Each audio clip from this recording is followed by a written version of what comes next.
All right. I am just going to double check that everyone's muted for now. And the recording has started. And thank you everyone who is signing in. And also, while we are just kind of getting settled in, just a quick reminder, feel free to mute yourself and turn on or off your video. Most people choose to turn it off. This meeting is being recorded, so it will be shared at the end of this agenda link, probably the end of today or early tomorrow. So in case you want to share this meeting with someone else, you will have access to that. Also, by muting yourself, it does cut down on those echoes that can happen, especially when we're switching presenters or with so many people joining remotely. I know it's really simple for that to happen. If you have a pair of headphones work great. I highly recommend them. That also helps as well. I'm going to scroll down just a little bit. I hope everyone can see my screen. I believe so. And most people have already figured it out. Step one, thank you for joining us, number one, but please sign in. We just want to make sure you are on our contact list and we're reaching out to you with the best and next things you need to know about spring math. So sign in there. Also share in the chat where you're joining us from. I saw some people said, I'm a fifth grade teacher, or I'm a principal, I'm a math interventionist.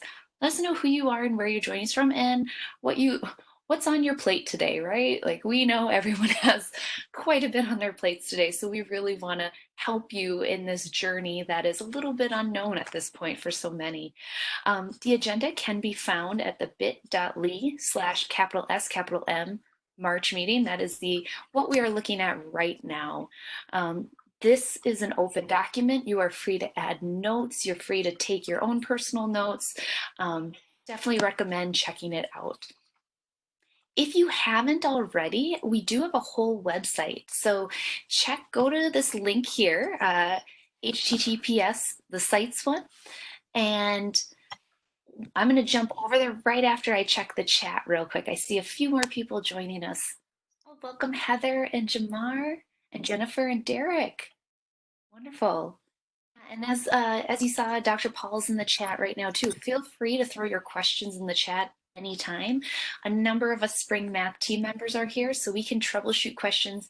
If it's a great question for the group, we'll throw it out to Dr. Paul and Dr. Amanda. If it's a question we just want to tackle inside the chat, we can absolutely do that as well. As everyone's kind of getting settled in, definitely look in the chat to see who else is here from maybe a nearby city, a nearby state. Make some connections. We love when spring math educators are able to connect with other spring math educators. You're all doing such good work. And speaking of connecting, at our Coach Cohort site, you have the option to connect with educators from all over. So you have a list of agendas. We try to meet the third Thursday of every month.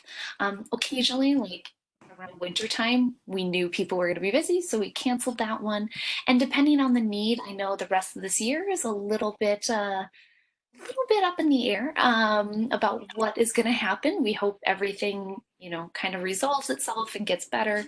But there will be meetings in the future as well.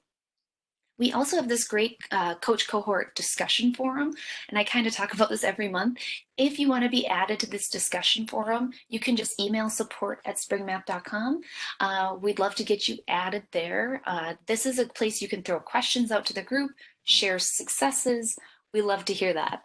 So that link is right here at the bookmark site. If you want to go there, we definitely recommend check it out, bookmark it, highlight it, save it, put it in your back pocket. We want you coming back every month.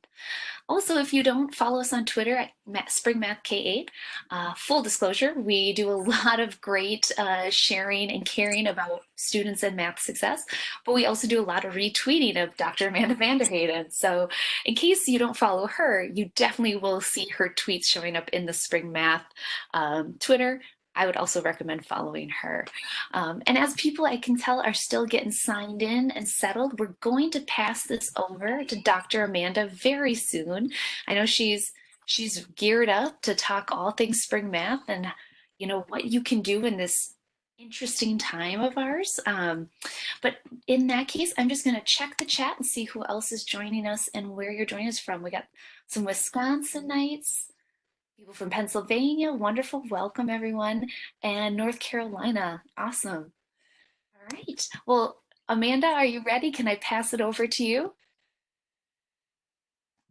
I think I muted her earlier. Yeah, Okay. I should you hear me.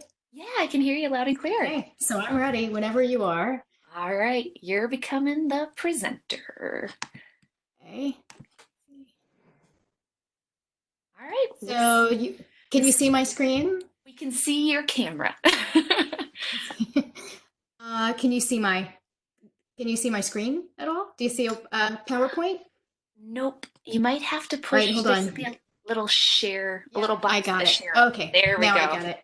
Okay, so got to start with a joke.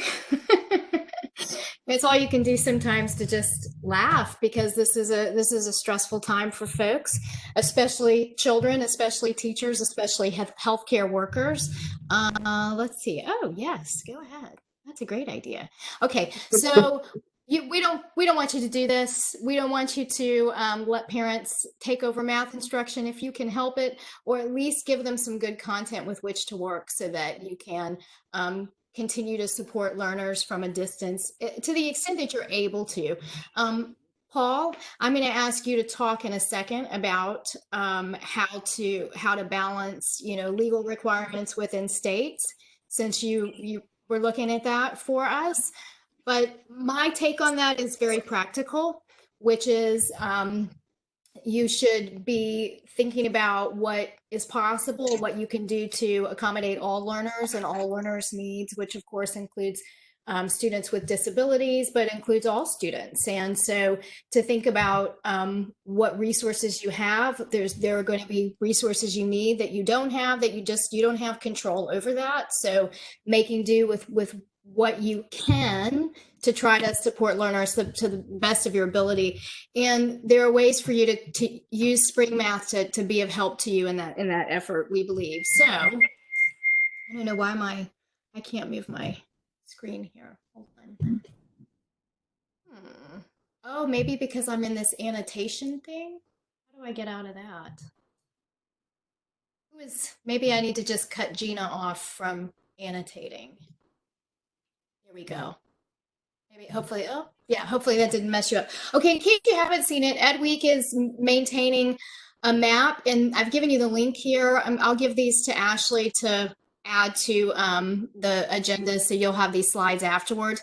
If you're just curious about who is closed where, this is a map that is updated at this website every night. You might have seen it already, but lots and lots of children in the US are not in school now. And that is true also all over the world. This is another map that's updated daily. So 56 countries have closures and 516 plus million students are impacted. So the new reality. These are stressful times. Parents may be working at home. Parents may not actually even be at home. Children may be home alone. Parents may be feeling very stressed. We don't want to contribute to that by causing all kinds of stress around expectations for them to direct their children's education and the time that they're away from school. Um, Children may have parents who are working in professions like healthcare. That's true at my house, and my children feel that. They're very worried about their father. And so that's causing them to ask a lot of questions and feel some stress around his safety and their safety. Um, we did put some resources in your agenda for today. There's a great handout that was published by NASP that gives you some tips on how to talk to children about COVID. And so as a teacher, you might want to just read that and just be aware and ask questions when you interact with children in the way that you're able to from afar, about how they're feeling, and maybe even making some recommendations to parents. There are some ideas that you can share. The ones that I think are important to raise here is that it's really helpful to the extent that you can help children follow a routine or a schedule. That's extremely helpful for most people. Actually, that's also very helpful for adults. So having routines that you maintain for, waking up at sort of a regular time, when you eat during the day, breakfast, lunch, and dinner, when you exercise, having some routines around when you are resting and relaxing, and what your nighttime routine is. It's especially helpful for children, but actually it's true for adults too. And outdoor play is possible. That's a great thing. It's a beautiful spring day where I live today, and it's good for kids to get outside. Although they need to be doing that with distance between them and a sibling, or playing with their siblings, or having some distance if they do run into another child. They're supposed to be 6 feet or more apart at all times. So at our house, our children are not having play dates at all, because that's our choice and that's what we're doing. But they are going outside. Connecting with friends virtually can be comforting to some. So I've got two kids. For my son, he's more of an introvert. He's not really troubled by not having access to his friends, but his sister is really affected by that. So having some time for her to be able to connect with her friends is helpful, over, hangouts or FaceTime. House Party is an app that she and her friends use on the private settings, so they can spend some time together. It's really important. I really have seen now several places trying to move to remote learning. And what I've noticed is some systems are using an approach where they're just giving assignments to kids. So I personally think that's tough on kids to just assign them a bunch of, in effect, 6 hours of homework a day without a lot of checking in. I don't think that would, at the end of this, we're going to have a real opportunity to look at what worked and what hasn't. And I think maybe one of the lessons that we will learn is that that's not a good idea. If you can, to the extent that you can use Google or Zoom or some of these other platforms that your district may have to connect with your students and actually have a face-to-face interaction, to me, that's totally preferred. The other thing is putting kids into instructional video game kinds of settings, unsupervised. I think we may learn that that's not terribly effective either. So my advice is to avoid assigning tons and tons of independent work. And then I'll tell you my rationale. Some really good news for you that is really supported by research. This is the very best timing that something like this could have happened in terms of the school year, because as a teacher, this should resonate with you. The least amount of learning occurs in the last quarter of the year. This is absolutely true, and it's been replicated in numerous research studies looking at measurement of growth on curriculum-based measures in reading, writing, and in mathematics, and looking at what is the growth from fall to winter versus winter to spring, and can you really even model it linearly across the entire year? And the answer is no, certainly not in reading. And math and writing have a little bit less data, but it also is not a really recommended practice there to model growth across the entire year, even though people do it anyway. They really should not be doing that, because in just virtually every study has demonstrated that you get much stronger academic growth from fall to winter than you do from winter to spring. And people have sort of said, well, what is that about? And really, probably what that is about is that so many things compete with and take instructional time in the late spring, including, spring break, and in our part of the world, Mardi Gras break. So that's 2 weeks worth that you're off in the spring, plus year-end testing, which can sometimes take a week of a student's life, and then test prep, which might take a couple weeks. And before you know it, that's most of your last quarter. So the good news, if there is good news, is that, children will have lost, potentially a quarter, because some schools will not go back this year. However, it's the best quarter in which that could have happened. And my guesstimate is that I think that lost learning can probably be recovered in about a month with some booster effort when children come back to school in the fall. So we're already thinking about next year, as you come into your spring math environment, we will have some type of booster option that you can select, and make sure that you don't have any kind of lingering skill gaps that occurred that will impact learning for next year in math at the next grade level. Okay, so now let's jump in. And if you have questions, just actually interrupt me because I don't want to miss questions and I can't see the chat while I'm presenting. Okay. So let's talk about how you can use Spring Math. Well, we all agree. I kind of checked in with the team before I said this out loud to you, but we all agree that you can't continue to do class-wide math intervention, which most of you are probably doing. It's very powerful, it's very effective, but that is really something that needs to occur in the classroom under your direct supervision.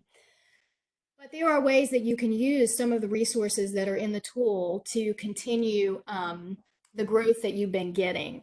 And what we're going to recommend to you is that you use your instructional calendar, which you probably have. And if you don't, I'm going to tell you another way to do it. But all an instructional calendar is, for people who don't know, is the learning expectations for your grade level in sort of measurable chunks, right? Like we expect, here's the classic third graders sometime around December, January, February should be instructional or higher, having acquired the skill of multiplication 0 to 10 typically.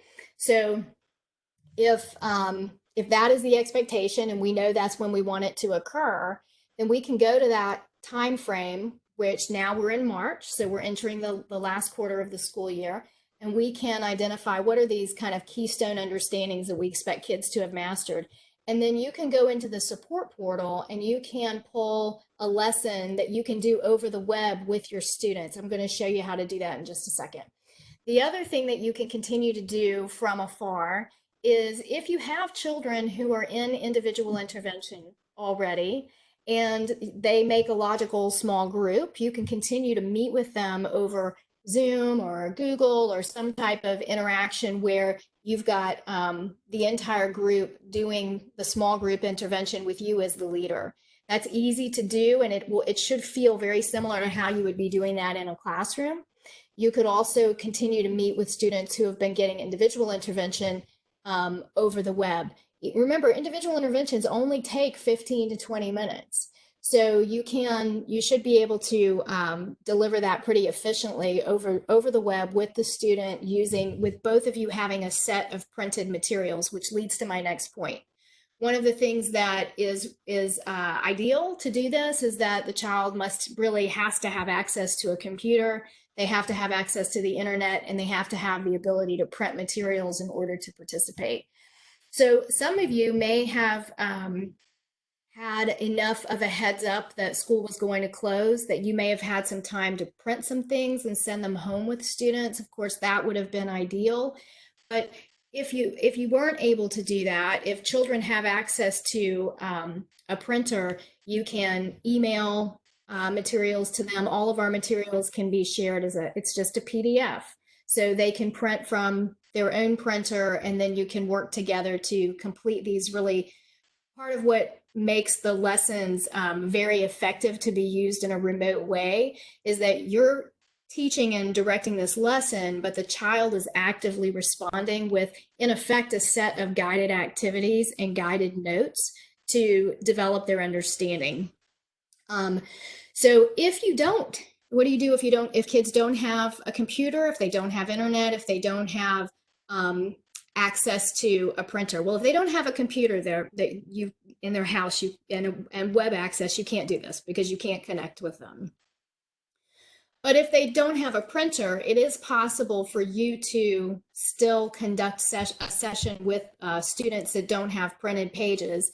The way you would do that is you would be working the page and the child would be following along, and you would just need to have an aimable webcam or a document camera so that you could display your effort, your work. And you would be asking the child to answer orally, and you would be writing the answers that the child says. Okay, so it's kind of almost becomes like a facilitated think aloud problem solving that goes for the entire session. But again, it's really ideal if the student can print materials. Okay, so how can you think about this? How can you kind of think about where you would start? Well, you can always start from the screening, and these screenings are listed right on the website if you want to sort of remind yourself what your screenings were for winter. And we're only 12 days away from the opening of spring screening. And the great thing about that is you can start here or you can start here. So these would be the winter screenings by grade level, and these are the spring screenings by grade level. And that just gives you a starting place. Like if you wanted to say, okay, this is what we're expecting children to be instructional or higher at this point of the year. So really, like for winter, we're really expecting mastery at this point. So because we're about to head into spring. So if you have not mastered sums to 12, you are not going to be successful with sums to 20. So sums to 12 may be a place to start where you can go in and pull that lesson plan. I'll walk you through that in a second.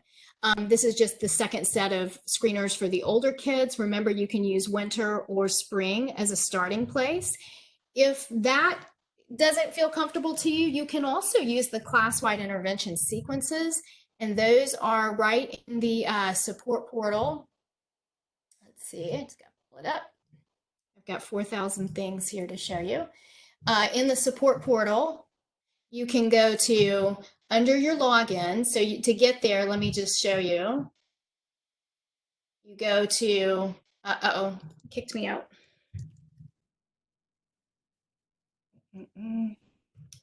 See. There we go. So you just go to your login ID. This is a demo account, and it normally would have your name right here. And then you go into support and you say continue, and it's going to take you to actually this page, and you're going to choose resources for teachers. And then you would come down here and click skill sequences by grade level for class-wide intervention. So now as a teacher, you can remember where you were with your class as a whole. And let's say that you're in third grade and you were working on division 0 to 9. Then you may choose to go into the acquisition lessons and pull some of these skills that are forthcoming that you haven't gotten to yet. That's another way to make a decision about what might be useful to work on. The third way to do it is just to use your judgment. What are you teaching right now? What are your what were your lessons going to be this week anyway? And then you can go in and find if we should have a lesson for it, and you can pull that and use that as a lesson. So let me show you what the lessons look like and how to get there. So you just go to resources for teachers and click, and then you're going to this section right here, acquisition lessons. It's right under class-wide intervention in the support portal. And when you click on this, now all of the lessons are going to come up. So these are actually linked acquisition lessons. So we can just pick one. This is 3-digit addition without regrouping. We can click on that, and it generates a PDF in your browser. So we can click on that. Let me just zoom in so you all can see this well. And these are basically adapted from our individual interventions. So these are designed to establish new understanding.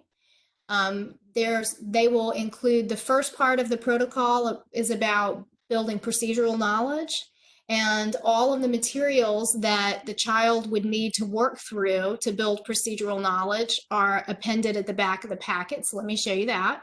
So this would be day 1. These are the practice problems that you work together, and then these are the ones that the child works independently. And you've got 5 days of materials for that. You don't have to do 5 days if you don't want to. You could do something different the next day. You could even have children do the formative assessment and make a decision about whether you need to spend another day on this or whether you need to increase the difficulty of the task. And this can be a little noisy. It doesn't have to be perfect in terms of just as you would in your classroom. You're doing this all the time anyway to assess whether or not children are understanding and ready for more challenging work, or they need some reteaching of this particular understanding. So these are the materials that you use to do the first part, which is page 1. Okay, and that's the procedural knowledge building piece. Everywhere that you see bold-faced print is it's literally a script.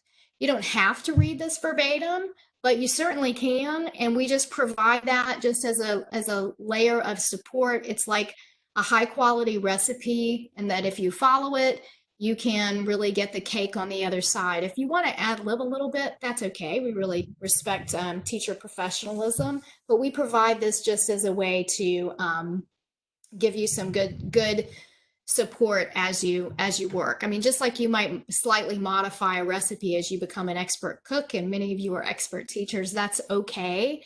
But the key ingredients are noted with these little check boxes, and these are the things that we know are here intentionally, and they are here because they are evidence-based ingredients to produce the result that you're after. Okay, so then the next part, which I really love, is the building conceptual understanding. So this is where it's ideal if you have a copy and the students have a copy of the same paper. So you're working this together. And you're asking children, for example, to circle the number below that has more hundreds. And they are answering that. You can call on them. They can get help if they don't understand. Once you've checked and worked these with the students, made sure everybody got the correct response, then you're working on adding and taking tens in our head. And the point of that, of course, is working on place value. This is a place value understanding. And they're filling in the answers in the blanks. And then now they're filling in the missing number. So can they identify the hundreds value that's required to get to each solution using what they understand about addition and subtraction? And then they're working on place value understandings further here. So you're just working them through. So 256 is equal to how many hundreds plus how many tens plus how many ones, which can be written as, and then they're writing it in the expanded form here. Okay, so the model, we almost always give you a model that you provide to the students. And now this is the section where if you were working one-on-one with students or in a small group, you would want every student to actively respond. There's a guy named Larry Mahidi who does wonderful research. He comes out of special education, but his tactics benefit all kids. And you know, he's been doing research forever. And one of the things that he loves to do is get kids to actively respond who don't typically respond. So that's part of what this is designed to do, in that some kids just sort of hide. If they're not confident, if they're not comfortable doing math, those are the very kids we want to reach. They are not the kids who are raising their hands to volunteer with an answer. So what you want is just to make sure that every child is actively responding. You could, if you want to sort of check after the fact, you can have kids snap a picture and send the completed work to you, so you can just scan it and make sure they did actively respond. You can have them give you the verbal response, so you can check. You can have children chorally respond if you're in a Zoom meeting or Google Space. And anyway, everything is scripted. So this continues. And again, you can see we're heavily working on place value, and then we're asking children to identify patterns. And then we're suggesting a game. So here we're having them play war. If that term bothers you, just some teachers call it Top It. I like to call it war because that's the game, the name that most kids are familiar with for this game. And everywhere we tell you to play this type of game, in the support portal, you can actually access those decks. So it's under games and word problems, and card sets for war card games. Okay, so that will be here. Back to resources for teachers, acquisition lessons. Okay, so that's the basics. I mean, that's what all of these look like. And just so you know, there are about 130 options here. And your work and your expertise comes in at saying, what do I want to choose? two good ideas that I recommend is starting with the screening skills from winter. We're looking for mastery by now for those, and choosing some that are upcoming that you did not get to. The other thing is using your instructional calendar, and then the third idea is using the class-wide intervention sequence of skills. The spring screening skills for us are always very challenging, and if you come in here and choose, I believe, like, for sure, one of our spring screening measures is creating equivalent addition and subtraction problems using place value and decomposition. We have the same thing for factoring. Let's see, multiplication, create equivalent multiplication problems using common factors. That's a great one for fourth grade. So do people have specific questions, Ashley, that they're asking about how to choose content? Not at this point. Nothing's come in. We have had a little bit of checking in. Someone did ask if we could maybe put a demo out there of maybe what that small group or individual will look like virtually. And Paul and I volunteered. Paul gets to be my student. I'll put together a little video and kind of show you what that looks like. And I'll link that in both the support portal and in the notes here. So that was a good Okay. suggestion. Now, another idea is if you already had children in individual intervention, you can choose this. This is in the demo environment. So I found one that happens to these are all fake, but I found one that happened to have kids who could use the same small group intervention. So if you click on, this would be your name as a teacher, but it could also be you can group across other teachers' classes if you have a coach account, since there may be some coaches on the phone. So it just takes a little bit of logistics in terms of deciding who's going to run it. But if you click on the teacher name, then you can click on individual interventions, and it's going to tell me there is more than one student working on the same skill this week. To see a logical grouping, click here. So if I click here, and again, this is silver lining for me because I know some of you have not even really used this a lot. So this is an opportunity to try this part of the tool that to me is the most powerful part of the tool. But most systems, especially newer systems, work so hard to just do the class-wide intervention with Fidelity, which is a much simpler, smaller kind of intervention. They never get to these individual interventions, which in effect are very powerful instructional tools. There's a guy named Kent Johnson who I quote all the time. He's one of my professional heroes, and he runs Morningside Academy. And he's always telling me, Amanda, this is core instruction. I mean, in effect, you have a core instructional program. And we say, no, we're a supplement. We really position ourselves as a supplement to core instructional programs. But my point is, the tactics of our individual intervention really just look like very, very, very effective and powerful instruction. So they're great to use for small group, for one-on-one, and for class-wide supplement using the versions that I just gave you. So for this one, you can look at the students by name. So these actually cut across grades. And it shows that they both are working on sums to 12. Here's another sums to 12. Here's some sums to 6. So these children could be organized into small groups. So, and the way we choose it is based on who's available. The key is every child should get their own packet. So, for example, let me pull this back up. If we put all of these kids into one group, then that's the same name. Let's see. This child Leilani would get her sums to 12 acquisition packet herself. That's what she would work on, but I could put these kids into a small group because we're working on the same concepts and understandings. So the conceptual understanding piece will be very, very similar, but their practice problems are just slightly different, with some being sums to 12 and some being sums to 6. So if you do have kids already in individual intervention, you can access anything they need for individual intervention right in this individual interventions tab. And you would just click select activity to choose which intervention packet you want to use. And it will populate again as a PDF. And you can attach that to an email to share it to print. It pulls up, it's going to look a lot like they all sort of follow a standard format, but then they have unique problem types that are contained in unique activities. The fluency building interventions always include challenge problems, and they always include word problems, these think aloud problem solving word problems that we like for children to work. The acquisition lessons do not include word problems inside the protocols, but you can access those outside of the protocols in that section called games and word problems, which is right on the landing page.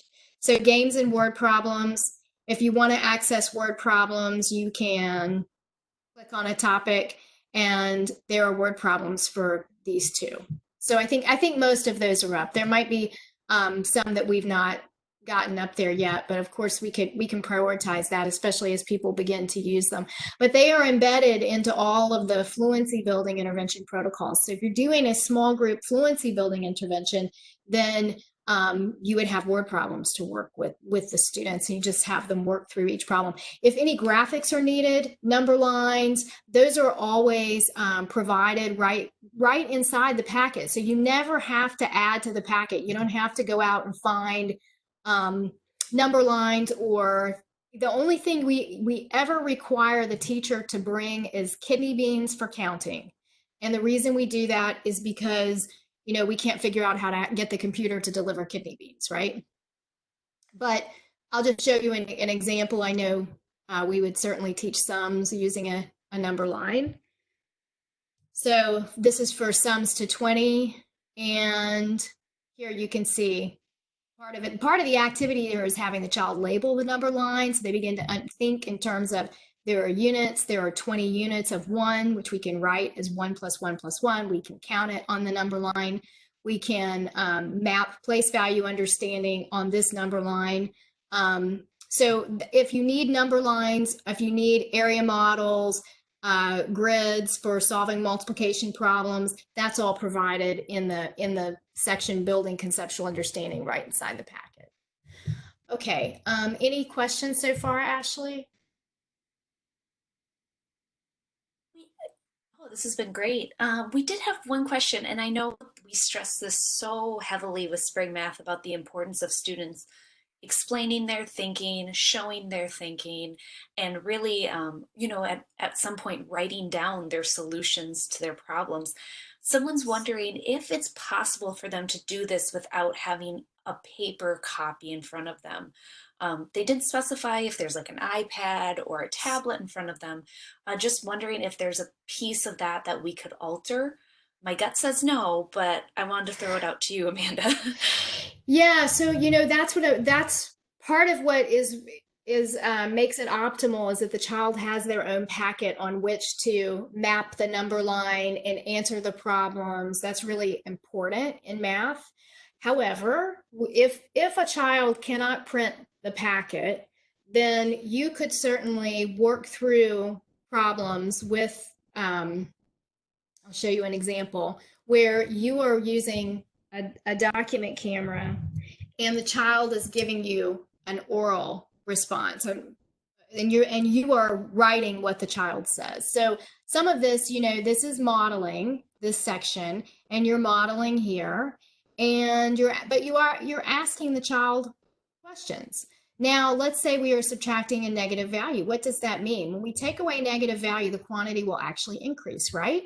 How do we show an increase in value on a number line? So you're looking for them to tell you that the quantity moves toward the right, right?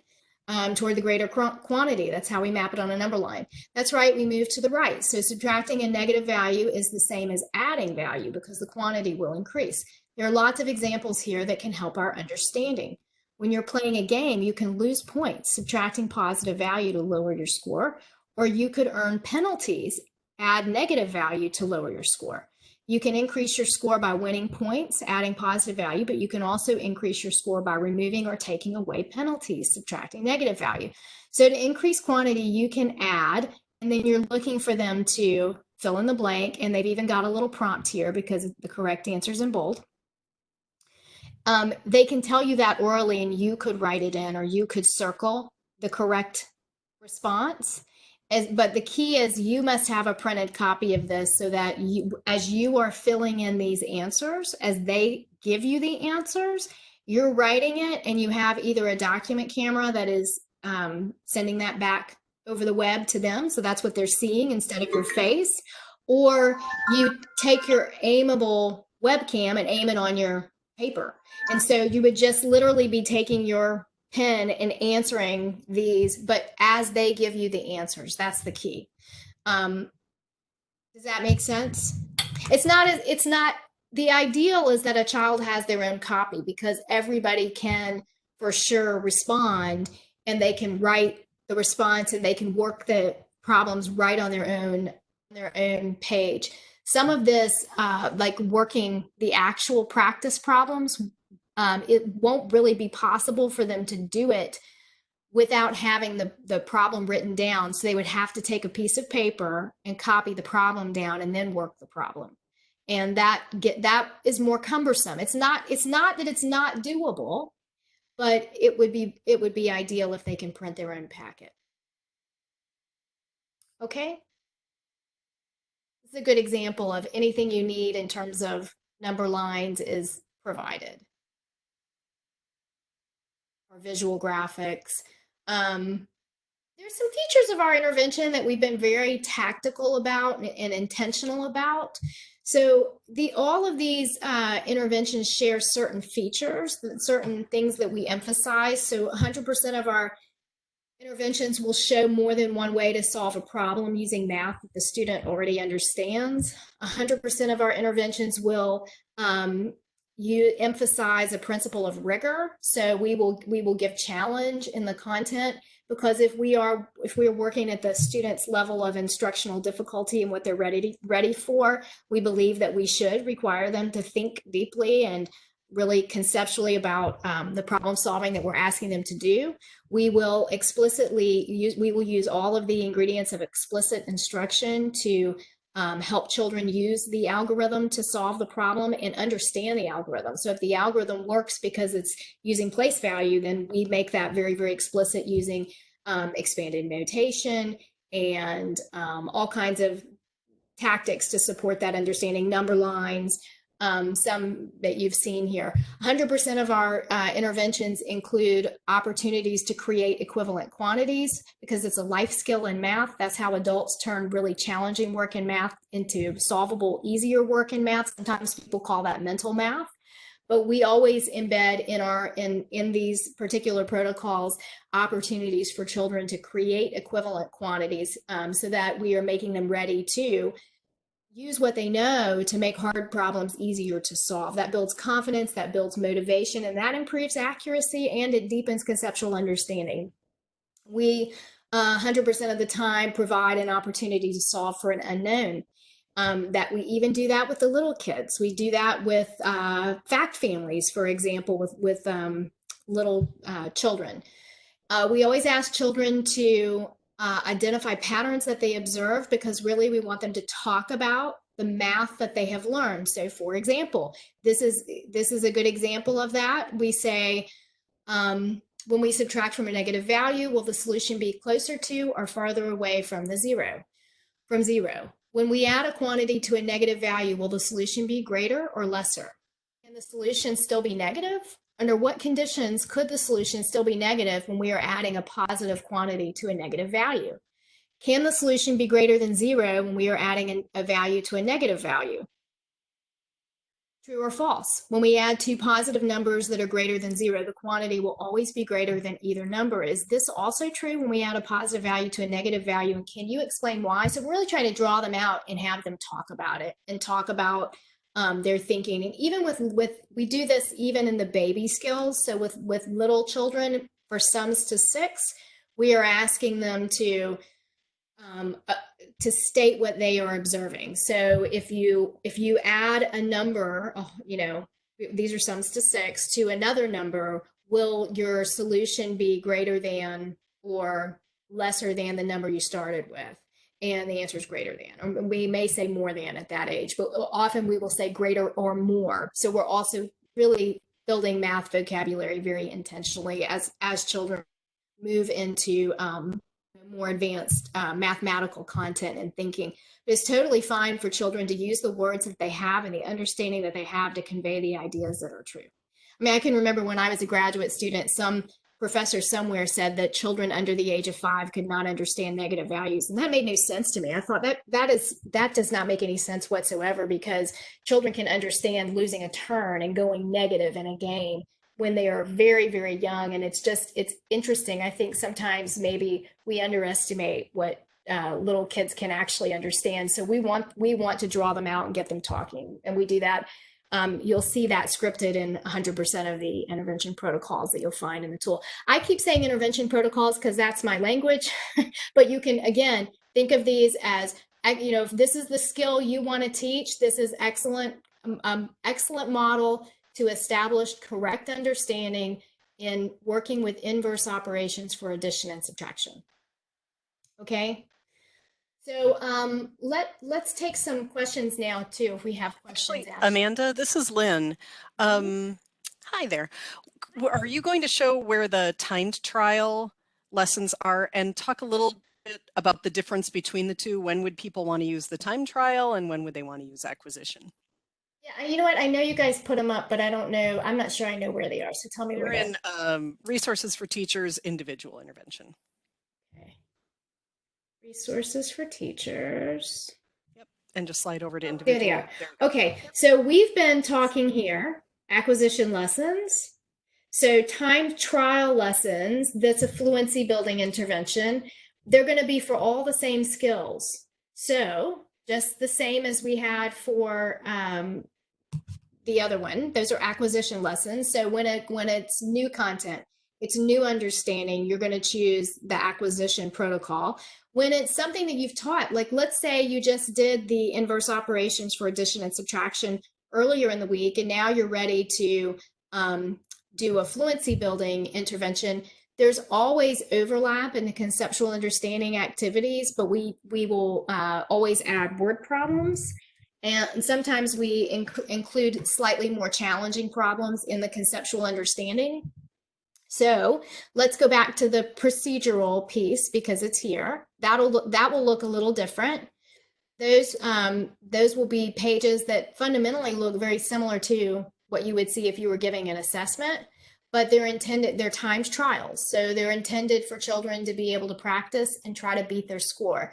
This is appropriate because children who go into this type of intervention have acquired the understanding. So this goes back to the instructional hierarchy that I talk about absolutely all the time. It is the basis for everything I do in intervention. And it works like this. It says that as learning is occurring, all learning progresses the following way for every skill: learning to play a musical instrument, speak a foreign language, or learn a math skill, learning to read. It's all the same. And it goes like this. So as you're acquiring a new understanding, your performance will improve, but you'll have lots of errors in the beginning, and those should decline. And when they have reached a point of near zero, then you enter in terms of learning what's called the instructional range of performance. And in the instructional range of performance, if you are given the right type of instruction, your performance will actually accelerate. So your rate of learning will increase. It's very systematic. If you're a data geek, it's fun to watch. Errors should remain low. And then as you enter what's called the mastery range of learning, your performance will level off because you just reach a point that you just can't do it with any greater fluency than you currently are. But the instructional hierarchy says that the tactics that you get instructionally need to differ based on which stage of learning you are in as a learner.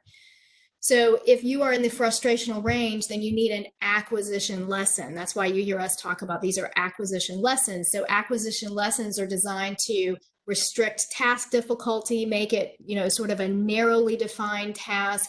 We want to emphasize immediate corrective feedback. We don't want children to make errors. That's why you see all of that guided practice and scripting and filling in the answers and working through the understanding. Your feedback may be more elaborate. You may provide a model. You may finish that corrective feedback with what's called a repetition loop, which simply means you've explained it now and you represent the task. And the goal of instruction in the acquisition stage of frustrational range of learning, acquisition stage of learning, The goal of the instruction is to establish correct understanding, correct and independent responding. So we don't care how fast you are. We really just care about that you are accurate. And in the behavioral term, we're looking for discrimination. So do you understand the conditions under which a given response is correct and why other responses would not be correct? That if you do, then you have acquired the understanding. The second stage of learning that follows acquisition is the fluency building or independent stage of learning. There's lots of people written about this for 40 years, so they say it in different ways, but they are saying the same thing. And then what happens when you enter the instructional range of performance and you're ready for fluency building instruction, if you continue to get the type of instruction that's appropriate for acquisition tasks, then actually what you do is you compete with the opportunity to deliver these tactics that actually work. So I always tell people, if you had $10 to spend on achievement, you should spend $9 on opportunities to respond. It's a very, very robust predictor of year-end student achievement and learning in general. And basically, opportunities to respond are what they sound like. You give a child a cue, there's an opportunity to give a response. The child gives the response, and they're either right or wrong. And the number of those that you can fit into an instructional period or an instructional interval is strongly going to forecast how much learning that the child will get from that dose of instruction. So fluency building interventions, that's why we use time trials, because we want them to have lots of opportunities to practice.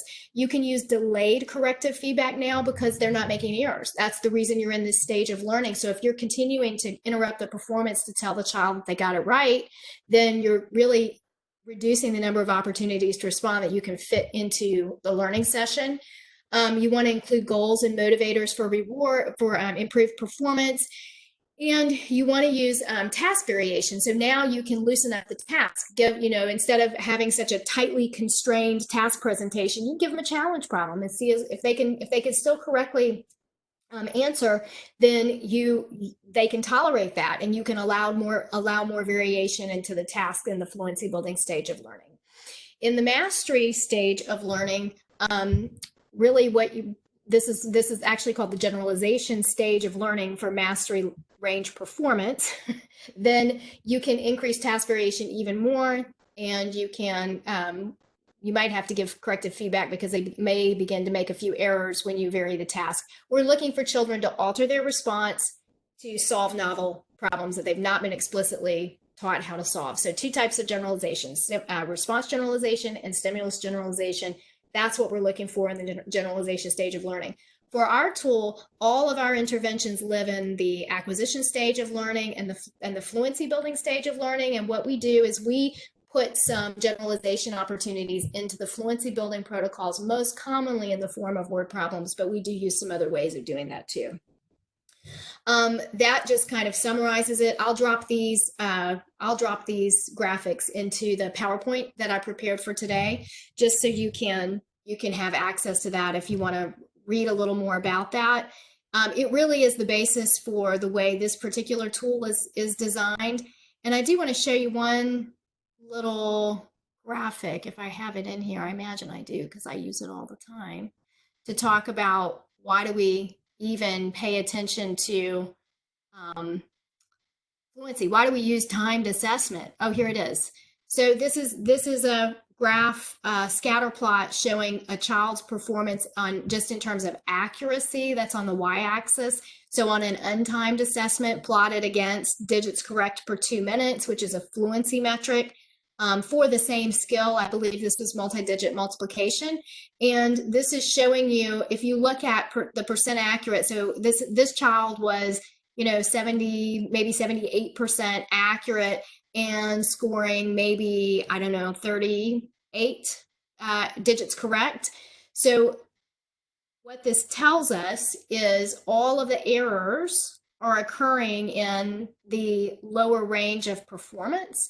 So this is this dashed line. To the right of this dashed line is instructional level performance. So this would be where we would give fluency building intervention. And to the right of this dashed line is mastery level performance. And what you should notice is that once you get into the mastery range of performance, nobody in this entire data set is under 90% accurate. And once you're in the, and even in the instructional range, almost nobody is below 80% accurate. All of the errors, all of the children who are making lots and lots of errors, these kids are only, less than 10% accurate, between 10 and 20% accurate. That's how you read that. They are also not completing very many problems. So that's why we time, and that's why we pay attention to scores, and we have empirically based thresholds that we use to guide us to say, okay, this is the score at which children are ready for fluency building intervention. And this is the level of performance that tells us, even we don't even have to look at errors because we know they're making them. They need acquisition type intervention. So that's kind of like a little bit of background about how and why we choose. And then if you want timed trial, kind of fluency building intervention, I'd like to add this to that title if we can, Lynn. I hope that we can do that. Then you can click on the protocol here, and it's going to look very similar in format. But the procedures will be about practicing, having lots of opportunities to respond, trying to beat their score from the day before, counting up how many they got correct. There's even a little section right here where children can keep track of, they can graph their performance each day because they're trying to show growth. So this just generates a little bar graph. Or you could have them do a line. They can make it like a circle and then connect them with a line with a ruler. They can also keep track of their scores here for the week. So they're trying to beat their score each day. That's the name of the game. That's the sort of goal setting and motivation piece. And then here's an example of, you'll find word problems for this particular skill associated with this intervention because it's a fluency building intervention. Does that do it, Lynn?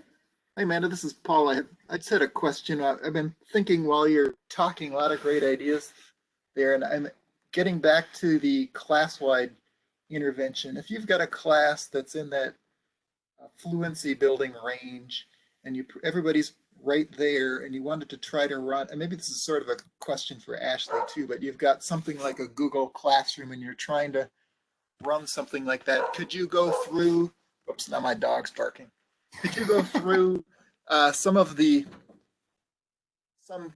lesson at the beginning of that classroom period where you're uploading some problems with some of the frequent errors that you saw from the day before, kind of talk your way through those problems, and then post the problems from the intervention protocol on there, and kind of on the honor system, have kids run through that for a couple minutes and send up their scores, or even take a picture and upload at the end of the week, take a picture and upload the problems they got right in that period of time for that week, and kind of run your class-wide intervention that way. I just kind of throwing that out.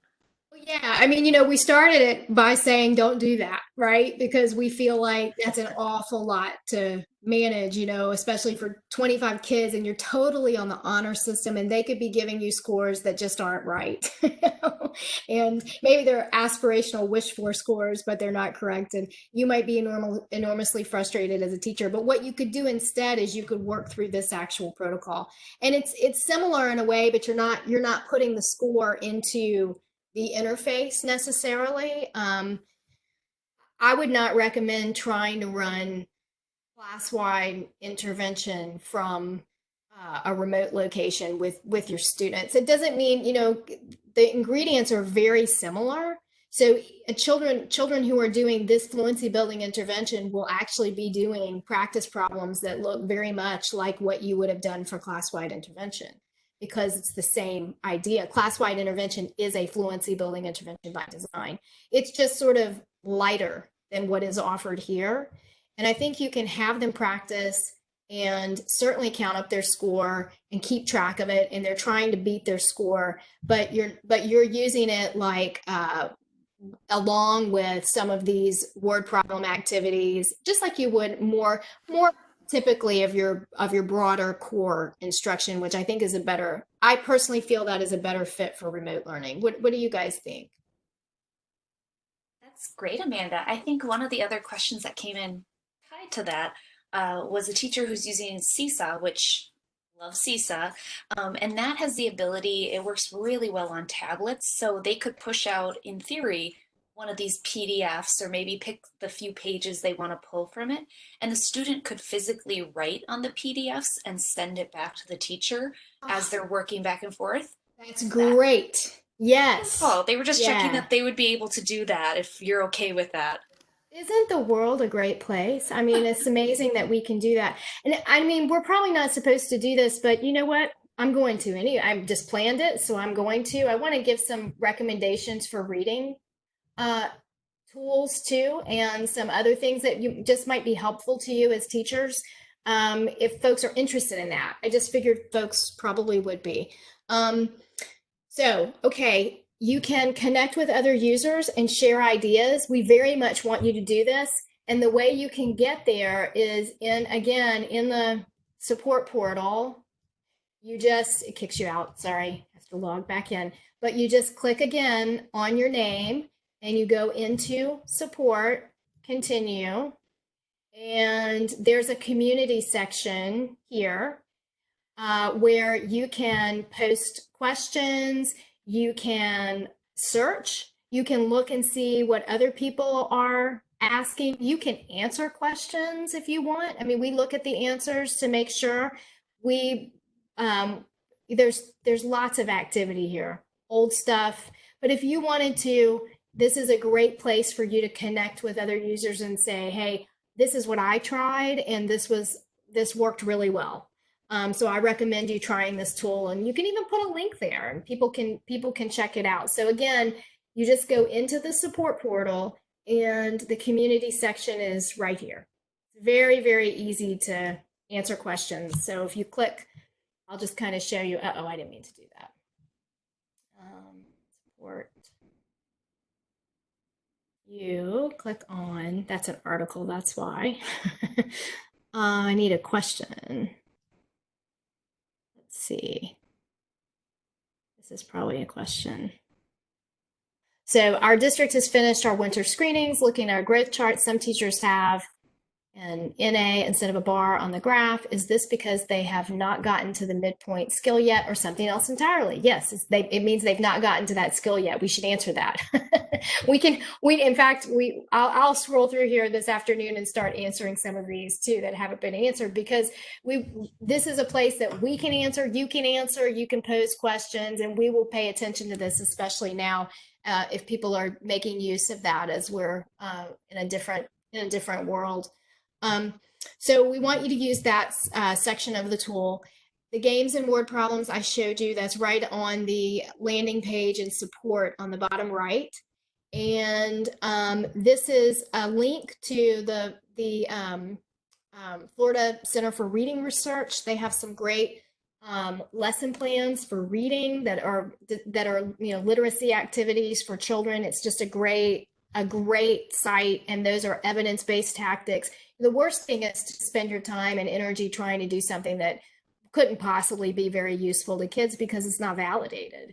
Another tool that I want to recommend is called Headsprout. It's a reading tool, and it feels like a video game. It only takes about 18 to 20 minutes per session. Children can sit in front of a computer and interact with the computer, starting with the beginning lesson, moving forward. And the tool will ask them to speak aloud. And the only trick to this thing is when it asks you to speak aloud, it turns out it's really important. You really, really need to do that or it won't work. But you can take a child from being a beginning reader to being a proficient reader in about 40 to 80 lessons. In fact, they offer a money back guarantee. Unfortunately, it's not a free tool. And by the way, I have no association with them, but it is a good tool, and it is evidence-based, and it's very effective. My own personal children used this when they were little. I was one of their beta testers years and years ago in a district. I guess I probably shouldn't say where, but we gave it to every kid who did not meet our kindergarten or first grade standard for not being at risk. Those were the kids in the blue group. This was their same grade average performance on words read correctly per minute. So our reading curriculum-based measurement that we conducted monthly. And the rate of growth for the grade group was about 7.5 words per month growth, which was pretty comparable to national standards for growth, but the blue group was growing much more slowly and also started off way behind. So we gave them head sprout between January and February is when they started, and you can see the tremendous jump that they had. They doubled the national standard for growth. And then just for the group of kids that got it, this is how they were sort of tooling along. They were growing. They just weren't growing enough. And then when we instituted Head Sprout, they took off.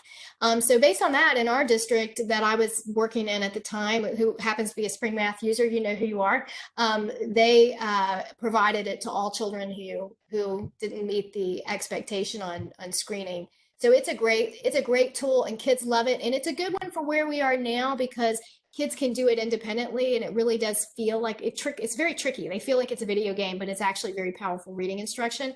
This is a tool from Sarah Powell. It's the pirate math work, which, it's funny because I see that all over Twitter. It's free, and people love that it's free, and they appreciate that it's free. And I appreciate that it's free. I really more appreciate that it's evidence-based.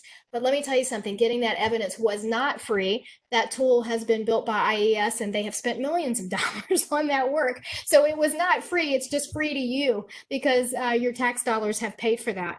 But you can access that, and it is also an online game. And I don't know if you know Sarah Powell, but she's just magnificent. She's in Texas, and she is a researcher. But that is just a fine little tool and has got a lot of evidence to support its use. And it's a math tool. So I think that's pretty much all I have. We could take a few questions. Do we have any? I think you've tackled most of them, Amanda. I think people are just really excited.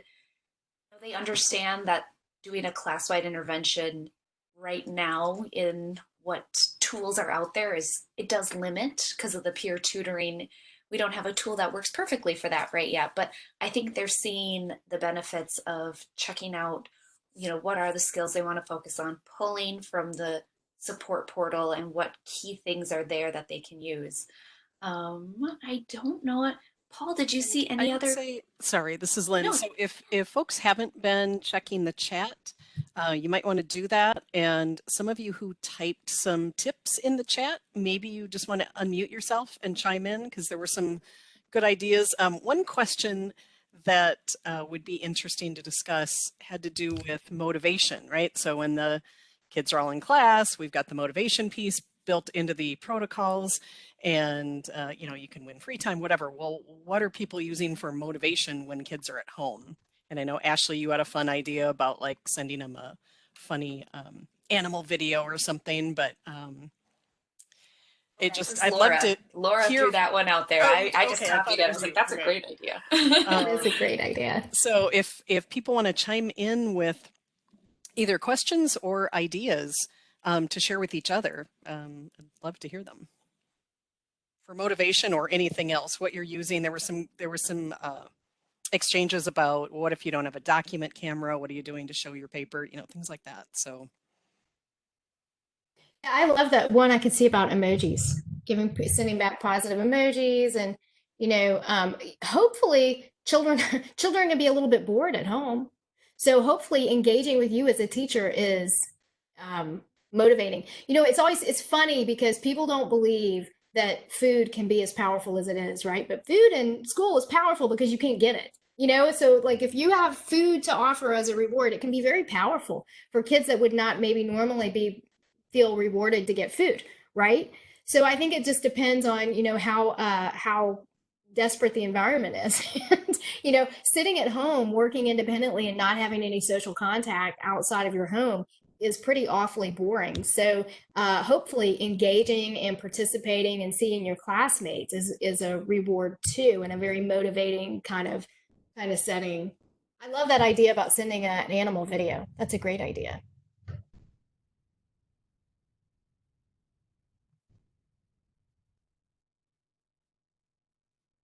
Oh, I love it. My students have been texting a photo of the sheet to me because they went ahead and sent home 4 weeks worth of work. That's so great. Yeah, so the question from Amy, can you clarify class-wide intervention is not recommended, but small group and individual intervention is? Yes. That's my position, that if you're asking my advice, that's what I would say.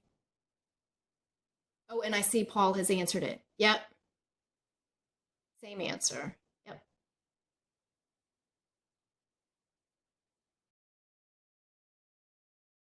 Okay, Ashley's recommending Flipgrid. You guys are experts on this virtual stuff because you do these trainings all the time. Do you want to recommend other tools? Sure. I would say any LMS you have, if you're using Google Classroom, Schoology, Moodle, Seesaw, whatever learning management system you're having. I mean, if you're able to embed those PDFs, and I know with Seesaw, it's so simple to just write on top of those PDFs, especially for those little learners down there. Um, Definitely, take advantage of that. I think kids and parents would appreciate just having that there, as even whether or not they can print them off, they can hopefully either maybe solve them on their phone or solve them on an iPad, some other way of being able to, like you said, Amanda, tactically write it versus just, if they have to explain to teacher, that's great. We're okay with that. But if they're able to explain it and physically write it, we're very much in support of that. Right. We do have some other resources. Do you mind if I take back the screen, Amanda? Nope, it's all yours. All right. Oh, everyone, thank you so much for the chat. Thank you to Dr. Amanda Vanderhayden. I think this was really helpful. Definitely check in with your district tech team too. You might have different abilities within your Zoom, Google, Seesaw, your Flipgrid, Schoology conferences, accessibility for what you can and can't do with your students. So definitely check that out. I know we had a little discussion on the side. We can throw more notes in there if you want. Some of the resources we've thrown in here, there's probably, whew, okay, thanks, Paul. There's probably more resources here than you care to have. The first one is from Casey Bowell. She's delightful. She has some great learning tips just about what you can do. Um, Here's an example of an online learning doctrine from one of our nearby districts. If you're a Google district, so you're using Google Classroom, Google Meet, we have links there. If you're using Zoom, we have a great link there. And these sites are updating this on the daily, so because they know this is their demand. Schoology also has a new feature that they just released, and I believe that they made it public last week. It's conferences, and it's really a great way to do almost like a regular classroom, but virtually with a whole group. And it seems to, from people who've tested it, they say it's great. So I just want to throw that out there for your Schoology district. That Schoology conference feature is new and it sounds amazing. We both have Canvas and Seesaw in here, of course. I'm going to scroll down just a little further. The second to the bottom one is something too. I know some teachers I've been talking to the last few days, they really are learning that so many students don't know what the rules are of video conferencing in any way, even though they're really good at taking videos of themselves. But maybe come up with those rules with your students in the next couple days, or you might already have school or district guidelines on what they should and shouldn't be doing. A few of them, that obviously we've all grown to know and how to do is, mute yourself when you're not talking. That cuts down on a lot of the echoing. If they have headphones available, great. If not, that's okay. For students, ideally be in a public space. Like some schools are like, please don't be in your bedroom on a video conference. Like that's, nope. And really focusing on the task at hand. I know some district devices are able to kind of control what students can and can't do during that time. But ideally the student is focused on what they're learning at that moment. We also work really closely with ISTE, which is an international group, and they are offering a free community help desk for educators who are teaching during COVID-19. I just learned about this yesterday. So if you go to the link at the bottom of the resource list, that connect ISTE.org, you can sign up and you can post free things like saying this is working really great in my school, or you can get information, and a lot of it is surrounding like how are you connecting with students and how are you using your LMS well. So I wanted to share, we have a lot of resources here, and Paul and Amanda had both referenced these additional resources down here. One's from NASP, and that's a great one. Really the first and foremost thing is how are you doing? Like this is a shift for all students and all teachers, but you know, we think about our students. How are you doing? And then of course the Department of Ed. Um, and that's this is a lot of information for everyone. And I'll check the chat real quick, but I'm guessing some people are probably thinking, wow, this is a lot of information. And I know Amanda mentioned that she'll share some of those graphs and information so we can just embed those right into this agenda or link them in here as well. A link to this recording will also be added at the bottom here. So definitely, hopefully you'll get some more information. I see one more question came in. I have all my students on a one-to-one. I have been sending my work through to the students this week. So far, I have students that either do not respond or they will do the week's worth in one day, which makes me think I need to send the work daily. Great question, Emma. You are right about that. And let me show you. Can I just show her I want to show her a graph. Absolutely. I'm going to give you right back there. Oh, I think you got it. Okay, so there is definitely a dosage requirement that happens in math. I'm sure I have that in here because I show that all the time. So it turns out daily briefer intervention sessions produce better growth than a single like 40-minute session. Robin Cotting and I did a research study, and we examined exactly, here it is, we examined exactly this question. You can actually read this study if you want. It's on my ResearchGate site.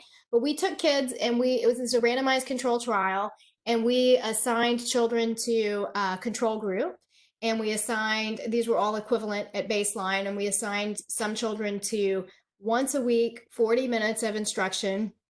Basically, it was 4 times through the class-wide math intervention that you're familiar with from spring math. So that's what we used for this study. So it's a perfect way to answer your question. Then we did a twice a week group where they got 2 times through. So they got 2 20-minute class-wide math intervention sessions. And then we had a daily group, which got 4 sessions in the week, 10 minutes each of class-wide math intervention. Everything was perfectly controlled, meaning we had researchers delivering the intervention. We also measured student engagement and demonstrated that even in the 40-minute single dose session, kids were fully engaged and participating the entire 40 minutes in that session. But here's what the data said in terms of growth. So control group looked like this. Everybody grows. That's what we expect over about 4 weeks of time. Once a week, so one 40-minute session. This would be like what your kiddos are trying to do, was no different than the control group. So what I'm really comfortable saying to systems is that doesn't work. Don't do that. Do something else, because it's not a good investment of your time. It's not going to give you a return in learning that's better than the control. This is what twice a week gave you, and then this was 4 times a week. So the thing that's so remarkable about this is that kids got exactly the same thing overall. They got the same investment of time, but when you broke it up into the daily chunks, so 4 times a week, you got much better growth. So I'm real comfortable saying to places now, that's how you want to do it. And I agree, the best way for you to do that, probably sounds like you've already figured that out, is to send it home today. Send them the activities every day. It is hard. It's a hassle to have to email, but this is as part of it, right? Is preventing the misuse of the tool. And it's interesting to me too, because I feel like probably with those children, again, you're competing with probably for some kids, what's basically kind of a boring home environment. I have kids or teenagers. Soccer is canceled, everything is shut down. They are really bored, and they would do the same thing because at least it's something to do, and they get sick of playing video games and watching TV and cooking. And I mean, it's like we're on week 1 and everybody's had enough already. So I think that's that the silver lining there is that maybe that child is saying, give me something and I'll do something. Maybe you could send something different, like once you finish the math, if you want to do more, here's a game you could play with a parent. If you have a parent who will play a game with you, or you could play a game with a peer. You get on your house party and play a game with a peer, or whatever you encourage kids to communicate with. Thanks, Emma. I'm sure you're not alone in this battle too. Yeah. I think we're all figuring out, and maybe daily or every other day might be a little better for those students. Awesome. These are great questions.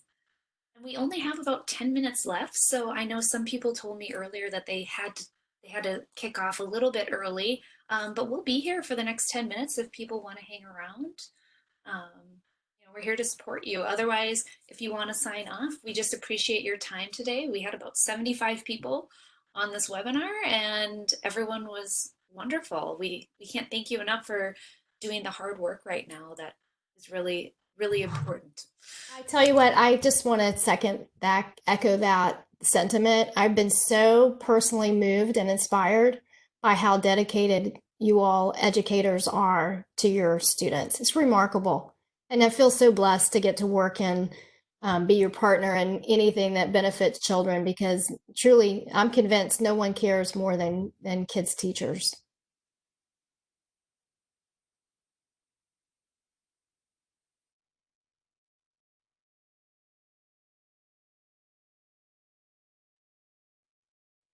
Wonderful. Well, if you ever have questions as well, if you think of them later this week, next week, never hesitate to reach out. Just email support@springmap.com. We have an awesome support team. We can get you going any time of day and really work with you to make sure this is as smooth as possible. So thank you, And everyone. remember the silver lining that if you are not able to carry this off perfectly, the least amount of learning would have occurred anyway in this quarter, and you can make up for it with about a 1 month effort when you go back to school in the fall. It's very doable to catch kids up. So if you're not able to carry this off in a way that you think you're going to get a great return or at least, a perfect substitute for what kids would have gotten if they went to school, don't put that pressure on yourself because you will be able to catch them up in the fall. And we certainly are already looking at how to make that easy for you to do that when you come back to school. So be encouraged and give yourself a break. These are tough times.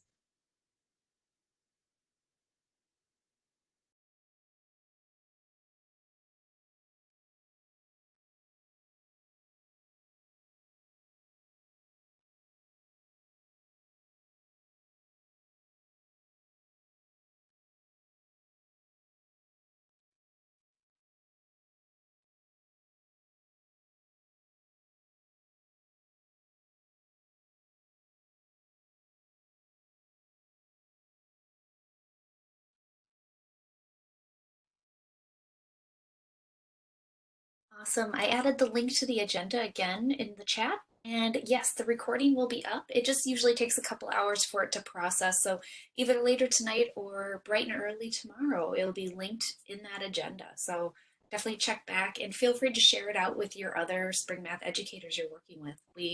We're all about sharing and collaborating and helping each other ultimately help the students. So thank you.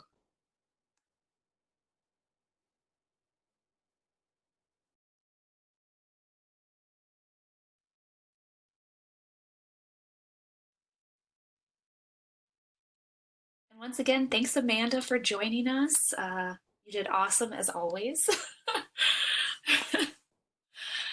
And thank you, Lynn and Paul, and I believe Holly popped on too. So we had a good crew of the Spring Math team here today.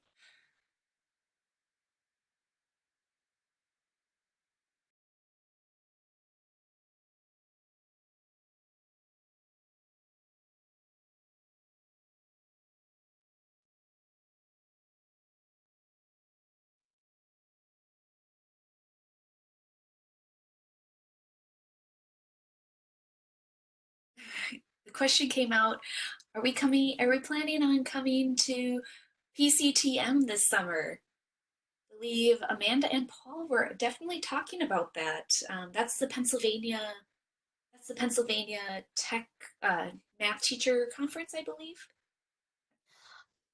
That one's not on my radar. I would love to. I'd love to speak at it sometime.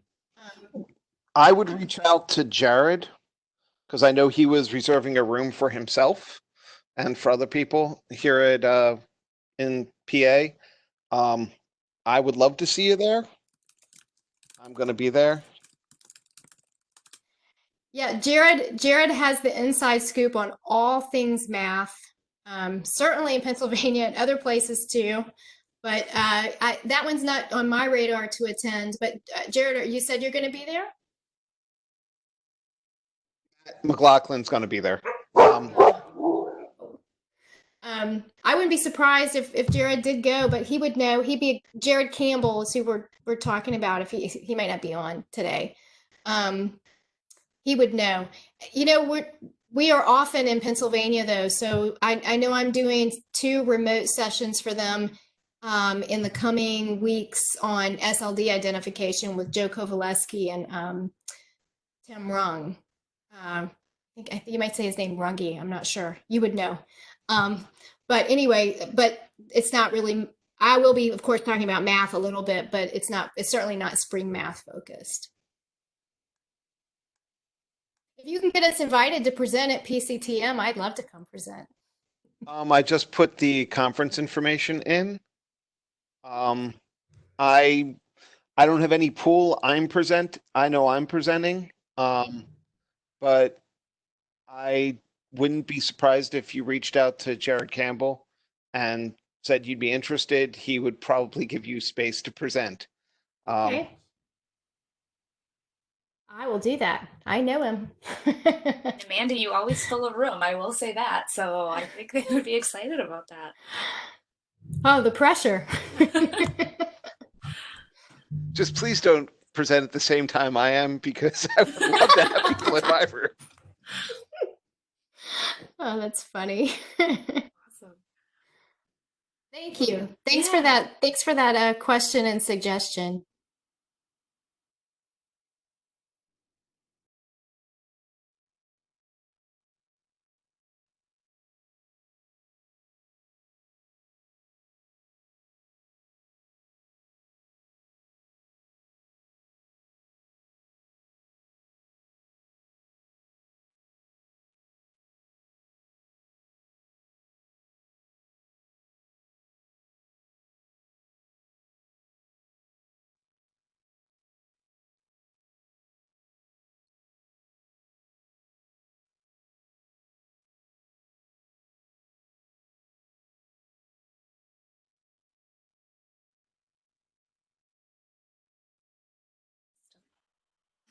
Amanda, another question came in about do you do work in MTSS in the elementary classroom? So I'm guessing MTSS as a whole.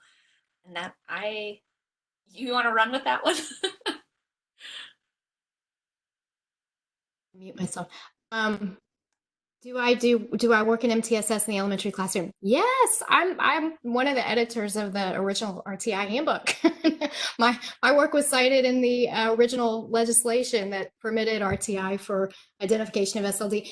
Early in my training, I worked with a guy named Joe Witt. He's my major professor, major professional hero, and he built the STEEP model of RTI. This is before it was called wasn't even called RTI then. It was called problem validation screening, problem solving models, and then we called it RTI. Now we call it MTSS. But yes, that is my entire career's work. And the reason that I built Spring Math is I was running MTSS. It wasn't called that yet, but MTSS district-wide in Vail, Arizona, and we needed to solve a math problem. So I began to study math. That was in 2002, and we had remarkable results in that little district in Arizona. We went from 6% of the student population being diagnosed with a learning disability to 3.5% in the first year. We took them from about middle of the pack in math achievement in the state to rank order position number 1 in the state. They've stayed there ever since. So those data were accomplished between 2002, or those outcomes were accomplished between 2002 and 2003, 2004. And we learned a lot along the way, but that's been my life's work ever since, because I was always able to find what I needed to do reading work. Oh, I was also going to recommend readworks.org. That's a good site for reading, but you can't find anything. I couldn't find anything in math, so we had to build it. We had to start from scratch. We had to build our own assessments. We had to build our own processes test all the decision rules, and all of that work eventually over 20 years became is all in Spring Math. Everything I've learned is built into that tool to facilitate MTSS. Spring Math is an MTSS tool. Really, that's how it was constructed.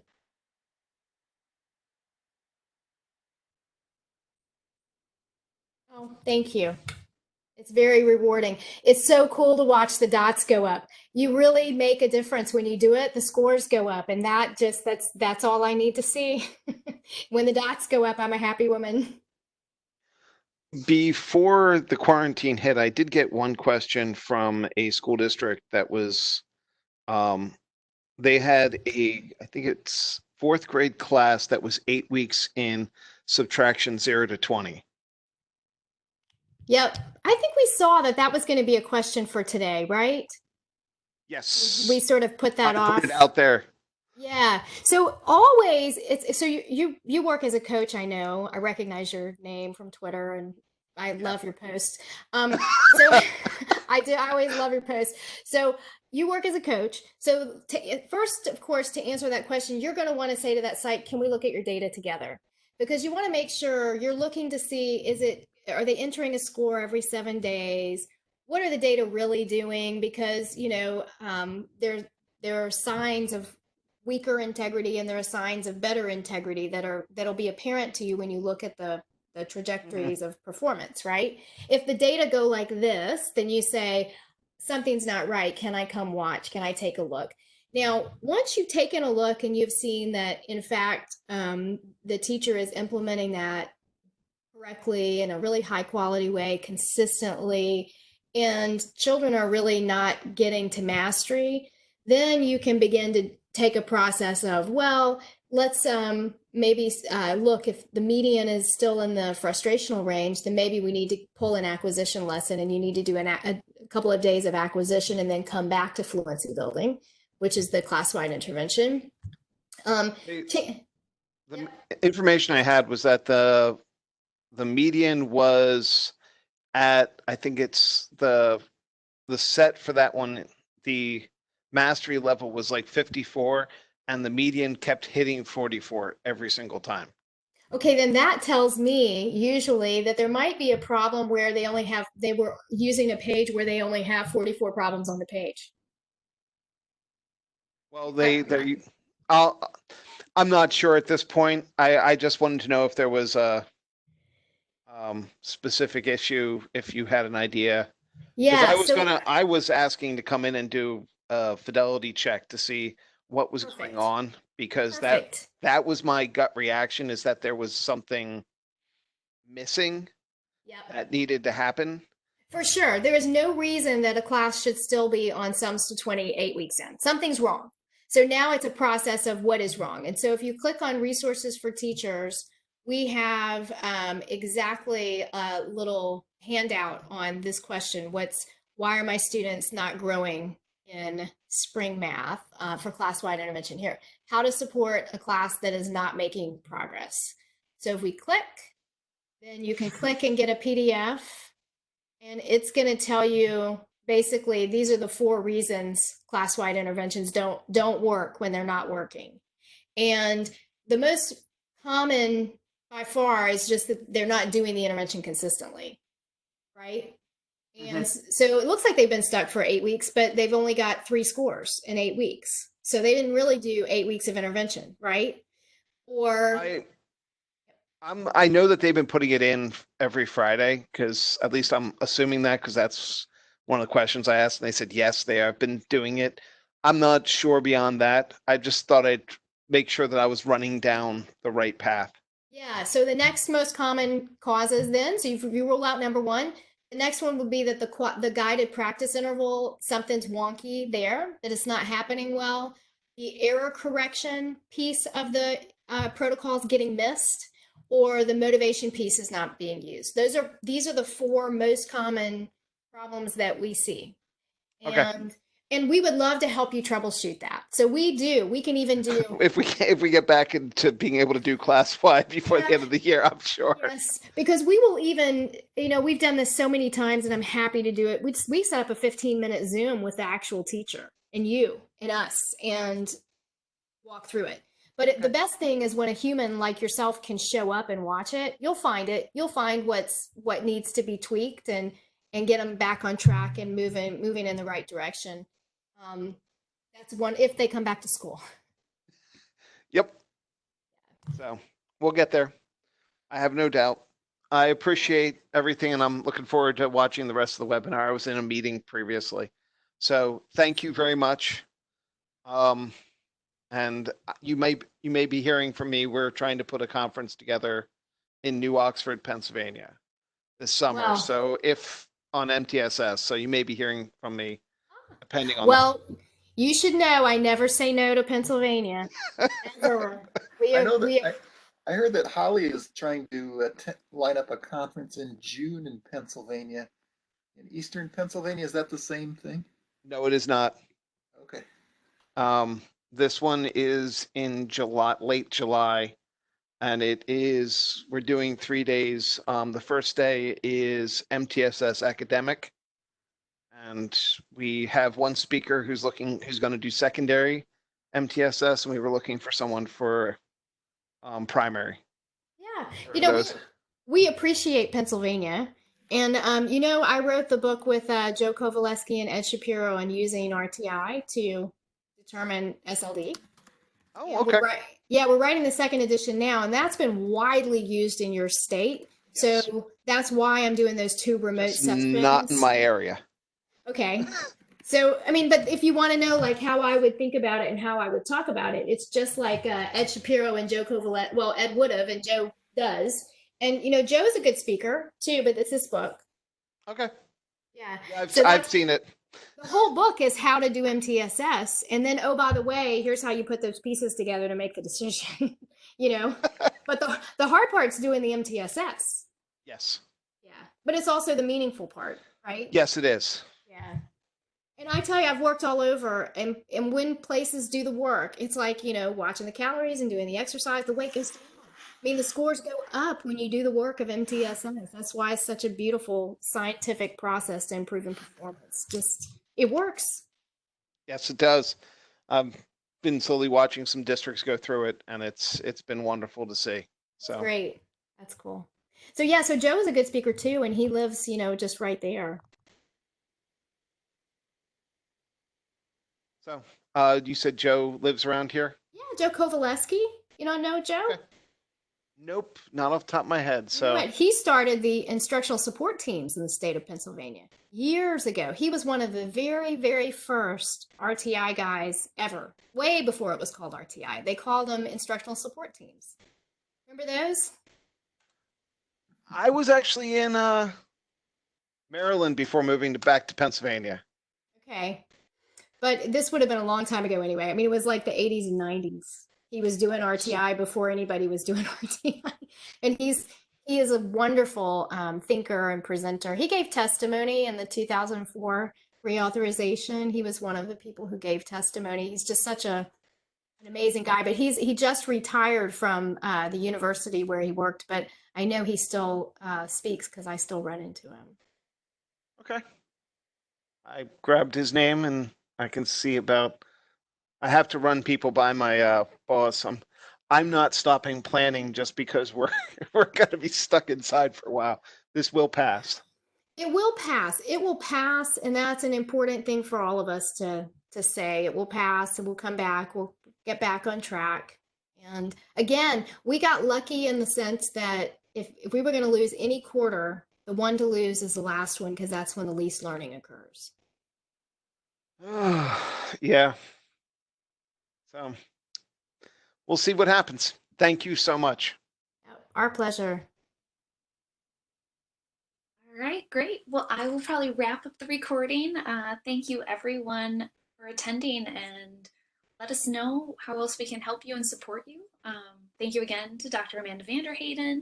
And yeah, if you have more conference suggestions for the spring math team to check out, never hesitate to send those our way. We have a great team and we'll get someone there. So thank you again, everyone. Have a great day.